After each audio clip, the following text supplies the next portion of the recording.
I'm Bruce Davidson. When I was in Iraq, because of the burning oil fields, the pipelines exploding, and all the burning of the trash and the burn pits that they ran on the base, I ended up with pneumonia and lung infections, and I got scarred lungs, and now I have COPD, uh, congestive pulmonary disorder, and I never smoked. I used to run and hike and all that stuff, but now my lung capacity is severely limited, so a lot of those activities are just off the table. So you can make a lot more money doing computers in the private sector than you can in the public sector. And a couple things happened that made the public sector so much better for me. Number one, as a single parent, I had 3 boys, all in the house, all 12 months apart. We timed everything beautifully that way. So 3 boys growing, and in the public sector, you have a job, you know where your job is, you know what you're doing, and you have some stability. And more importantly, I had good health care for my kids and retirement benefits. In the private sector, you can make more money, but a lot of it's contract. Most of it's contract, as a matter of fact. So if you work for Microsoft, you're more likely to be a contractor than a full-time employee. You don't know when the contracts are going to end.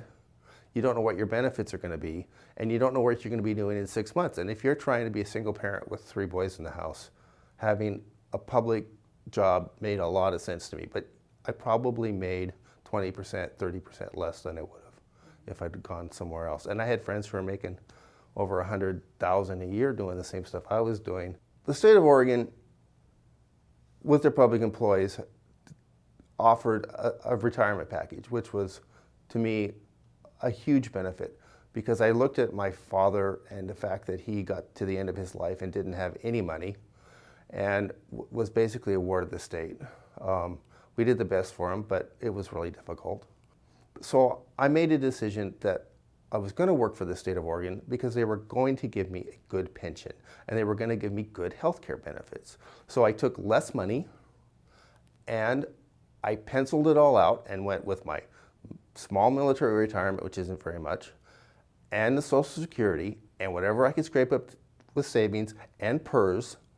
I would not be a burden on my children.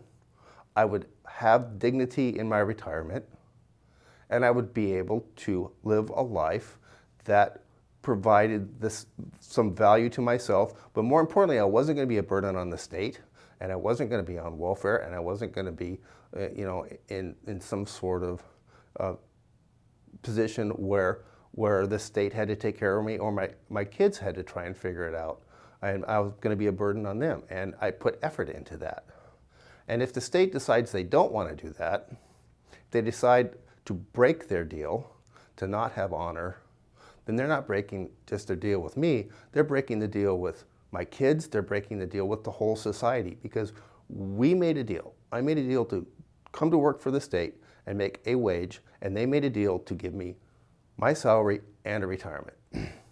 Now, I'm a man of my word. I joined the military when they said you have to go to Iraq. I went, okay, I will go to Iraq and do my job.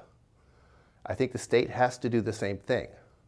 Those people stand up and they swear an oath at the legislature, and the governor swears an oath, and they all negotiate, and they all make a deal, and they vote, and they have an obligation to fulfill their deal.